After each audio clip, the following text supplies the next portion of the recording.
Hi everyone, and welcome to this lesson where I'm going to show you the most common mistake that I've encountered with my beginner guitar students that try to incorporate a strumming pattern and a chord progression at the same time. I'm even going to show you a little exercise you can practice to help you fix it. But before I tell you what the mistake is, I'm actually going to show you it. I'm going to see if you can figure it out for yourself. So what I'm going to do is I'm going to play a simple chord progression with a strumming pattern. First time I'm going to play it with the mistake, and then the second time I'm going to play it without the mistake, and we'll see if you can see what the difference is, right? So here we go.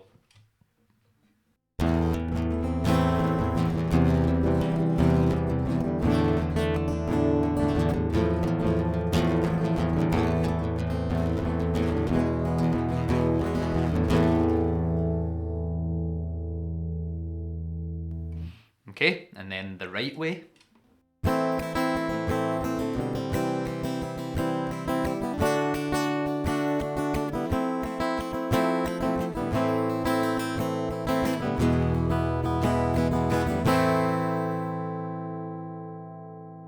Did you figure out what it was?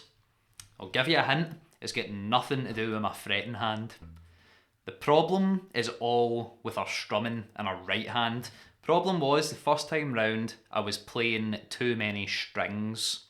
See, a lot of my beginner students, when they're trying to do a strumming pattern, even if the actual mechanical motion of their strumming technique is perfect, they all have this habit of just kind of throwing their hand at the strings and hoping for the best.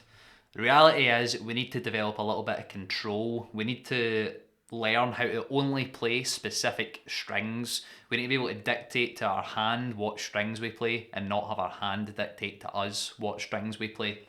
See, the thing is, certain chords only require that we play specific strings.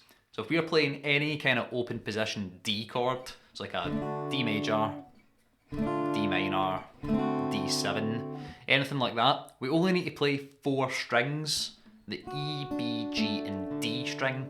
We don't play the bottom 2, we don't play the A or low E string. And if we're playing any sort of open position A chord, it's like an A major, A minor, A7, or any type of open position B chord or C chord, we only play 5 strings, the A, D, G, B and E strings. We don't play that low E string.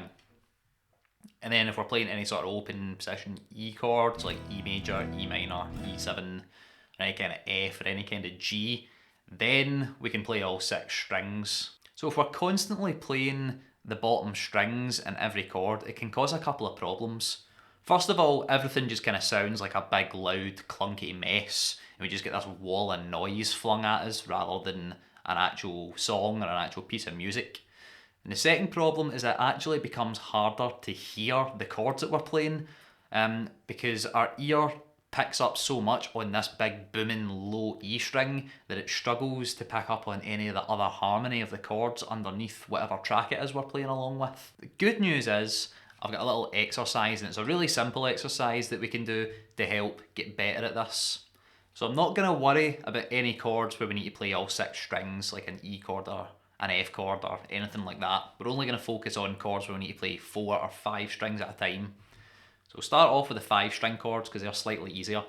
What we're going to do is we're going to take our fretting hand and we're going to lightly touch the top 5 strings. So we're not going to press down hard enough that we're fretting any notes. We're just going to lightly touch them. That will mute these 5 strings. So that's the kind of noise we're looking for. We're going to leave the low E string open. So we're not going to touch that low E string with our fretting hand. So if I played all 6 strings for you, they should sound like this.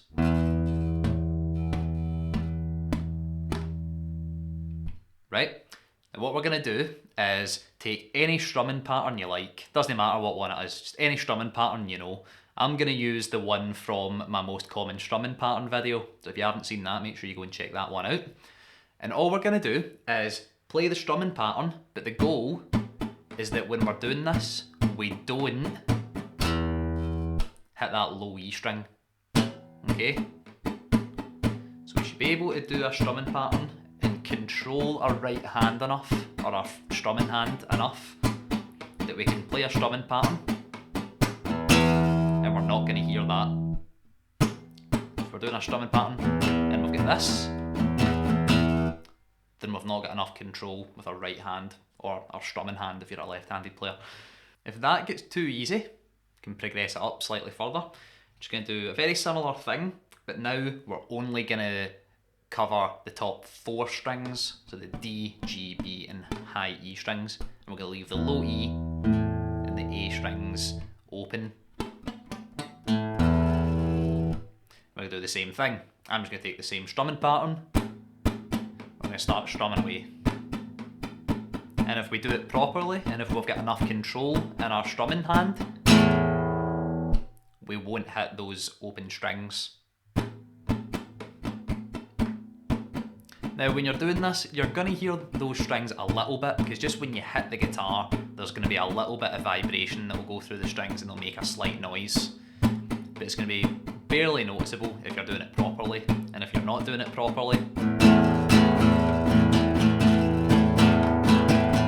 we're going to get that noise.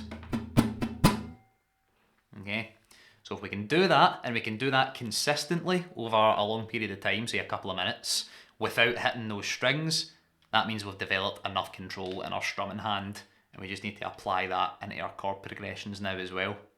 So give that a try. Let me know down in the comments how you got on with it, if you found it helpful, if you found it to be more difficult than you first thought it was going to be, if this was a problem that you've had that you weren't even aware that you were doing until now. I want to know how we're all getting on with these things. And if you did enjoy the video, don't forget to give it a like. You can also subscribe to my channel, because I'm going to have new great lessons coming out every single week. So until the next one, happy practicing.